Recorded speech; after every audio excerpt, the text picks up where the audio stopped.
Hello. Hello, hello, hello. I just have to say it so many times because I am so excited to bring to you the very first episode of the very first season of the Healing Lounge podcast with me, your host, Marcia Williams. I am a licensed therapist, I am an author, and I am a narcissistic abuse recovery coach. Most importantly, I am a survivor just like you. I am so excited and happy and blessed to have a platform to share with you my experience of pain, but what led me to my peace. And so that's what this podcast is about. And I'm so happy to share all of my experiences with you as a survivor of a 30-year marriage to a narcissist and as a licensed therapist and narcissistic abuse recovery coach. Along the way, I'm going to share with you stories of celebration, stories of healing, stories of my struggles, because I've been through it all. I truly, honestly can say I have experienced it all. And I am thankful to be here to share it with you, with my only prayer being that my experiences lead you. I want to be a beacon of hope for you to know that if I can be married to a narcissist for 30 years and now 5 years divorced tell you I am living my very best life, I want you to know you can do it too. So, welcome to the very first podcast of The Healing Lounge. I want to start by sharing my story with you. It's a long story, and I promise that I will only share with you the things that matter. Married to a narcissist. Before the storm, inside the storm, and the aftermath and awakening. And that's what leads me to you today. Before the storm, it's hard to remember, honestly.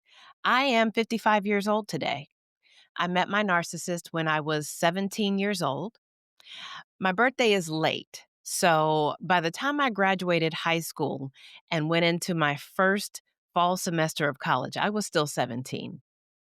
So as you can imagine, leaving home at 17, I left behind one sister and three brothers, my youngest brother being 1 year old. Yes, my mother, bless her heart, started over again. And that's when I said, oh, that's my cue. I'm out of here.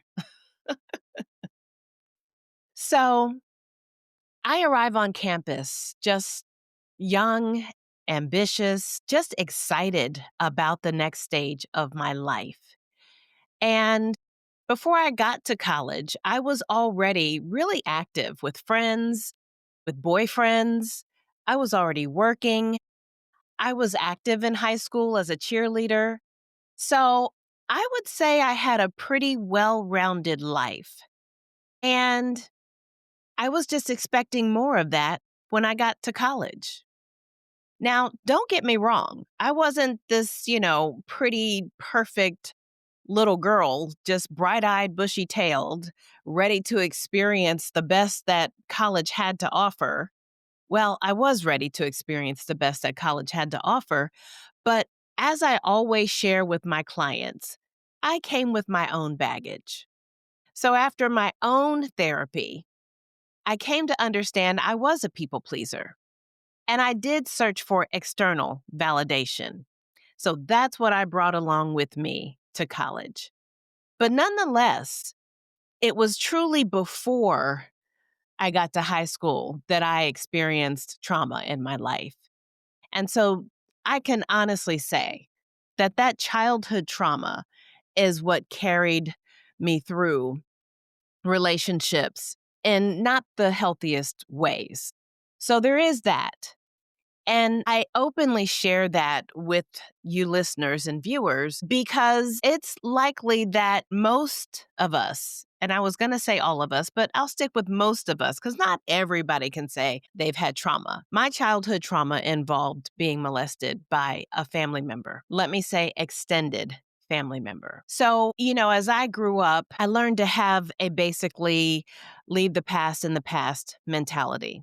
I just wanted to keep moving forward with my young brain like I knew what I was doing. This is the mature me speaking for her. Okay.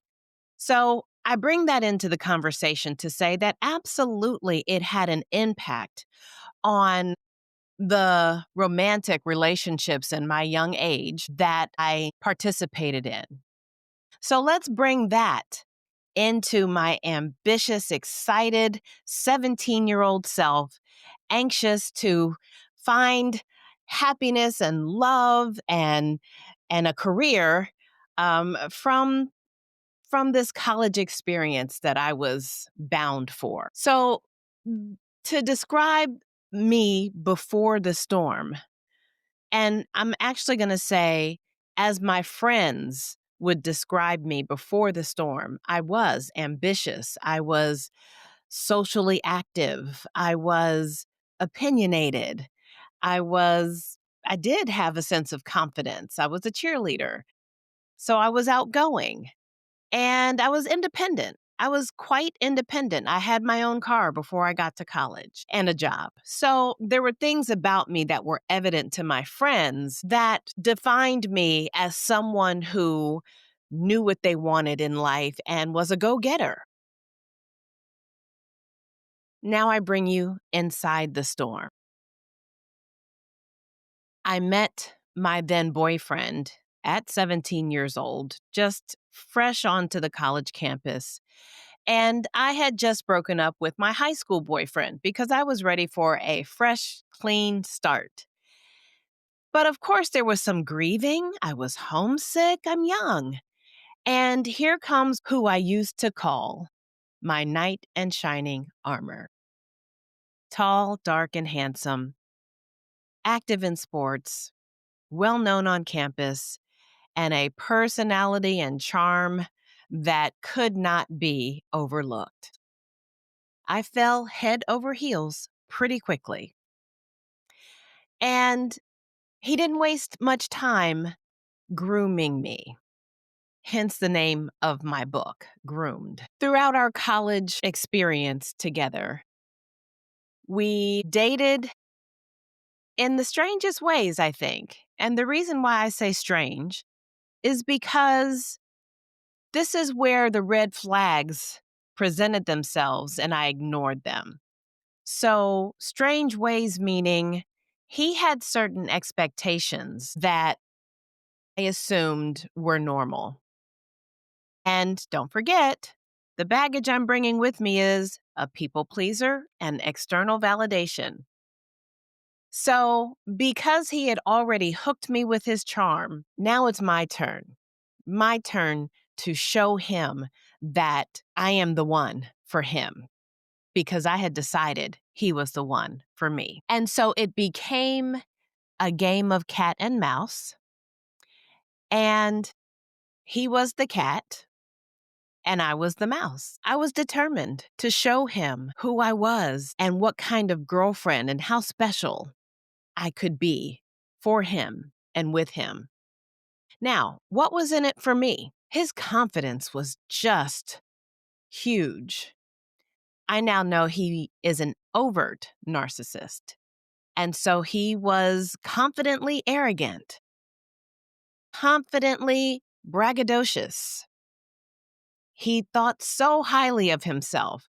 And I was much more meek than that. I had a sense of confidence, yes, but I was much more soft spoken.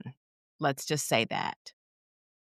But his confidence is partly what attracted me to him. And so over time, over these 4 years of dating, I didn't realize that I was shrinking. I didn't realize that I was being gaslit. I didn't know that this was the silent treatment when he threatened to break up with me because he accused me of talking to another guy on campus, which I hadn't done, and would just cut me off, ignore me when we were on campus, not return my phone calls and things of that nature. I didn't know what to call these patterns of behavior. But now I know I was inside the storm. Of course, more often than not, I assumed it was me. More often than not, I thought, maybe I was talking to a guy in a way that looked suspicious to him. I'm going to be careful of how I talk to guys on campus. Maybe I was um, acting in a way that was embarrassing to him. I don't want to embarrass him. I want to compliment him. I want to be a compliment to him. So this went on throughout college. By the end of college, we had moved in together and started talking about marriage. By this time, all the red flags had come and gone. I take that back, had come and stayed, but they became normal. You all probably have heard the story of the frog in the water. And as the water gets warmer and warmer and warmer, the frog continues to adjust to the temperature. And by the time the temperature was piping hot, I had adjusted before we even got married. So, as you can imagine, my married life to a narcissist was the exact replica of our dating years tenfold. Everything had escalated. All of the manipulation, all of the devaluing, all of the discarding, it just continued and formed a trauma bond. I was stuck. I was in denial, and I was determined to fix it. By now, I had gotten my master's degree and I became a licensed therapist. Now remember, the water is piping hot, but I can't tell. It feels just fine to me. Comfy, cozy. And so my career as a therapist, in no way, shape, or form did it collide with my marriage to a narcissist. I was the queen of compartmentalization. I was able to completely compartmentalize what was happening at home and walk out of the house as a therapist and a career woman in corporate America, not ever once putting two and two together until the aftermath and the awakening. The turning point was not for 29 more years. That's how resilient I was. That's how confident I was. And that's how much denial I was in. I was so comfortable in my denial, so much so that I convinced myself, I gaslit myself. I told myself, this must just be what marriages go through. Now, also, we've got to keep in mind the secrets. So many secrets. Because so many things that were going on filled me with shame and guilt. And for that reason, and I believe any listener who is a survivor will agree with me, we keep these things to ourselves. Number one, because we're conditioned to not air our dirty laundry. But number two, because of our own shame and guilt. I mean, if we talk about it, we have to say why we did it, why we allowed it, why we stayed, why we accepted this behavior. And those were questions that I had no answers to. So what did I do? Compartmentalize. I had a garage full of compartments filled with different sides of me that I had to become in order to survive my marriage. I literally learned how to lie to myself. Sometimes it worked and sometimes it didn't. This is where reactive abuse comes in. With reactive abuse, I would let my anger and frustration out on him to the highest level. Lucky for him, he's very tall, very big, and very strong. And nothing I did to him could hurt him. And he never hurt me back physically. Physically. He didn't have to. He had control in every other way possible. And so for that reason, I was stuck. I was absolutely positively stuck. I was stuck in my mind. I was stuck in my heart. And I was stuck in my marriage. The awakening 29 years later, during what I call my fake wedding anniversary, I learned that he had been having an affair with a mutual friend whom made sure to not refer to me as a mutual friend. Even though I had been to her house for parties with my husband at the time, she had been to my house for parties. And all along, the two of them were having an affair. Now, this was not his first affair, I later learned. And I'm going to be completely honest, I had an affair 5 years into our marriage as a part of what I will call reactive abuse, not an excuse. And so this time, 29 years later, sealed the fate of our marriage because I had to ask myself, can I live like this for another 30 years? I've made it this far, part of me says. What's another 30 years? I know what to expect. I now know he is never going to change. He even liked to remind me of that. He would say, I am who I am. I've always been this way. Don't expect me to change. Well, I accepted that for as long as I could, until I couldn't. And I decided it's my turn. I decided I'm not okay. I decided I can't live like this anymore. That began my healing journey. And my healing journey included therapy.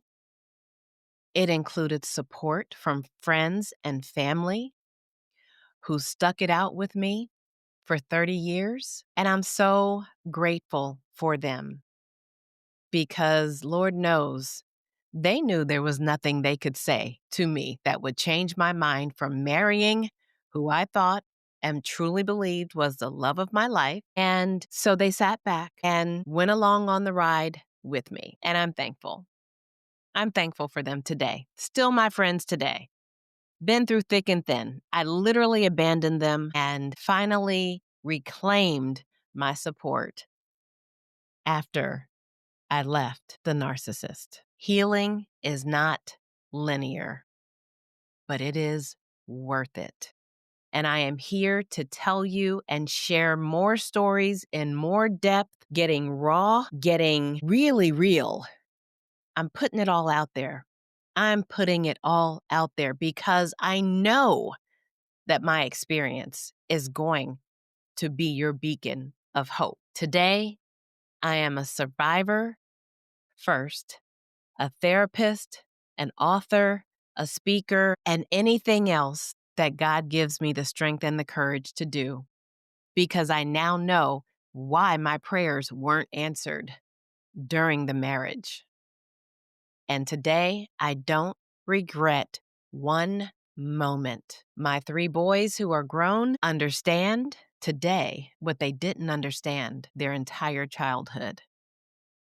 And they literally say to me today, why didn't you leave sooner? Good question. Healing can feel lonely, and it was for me.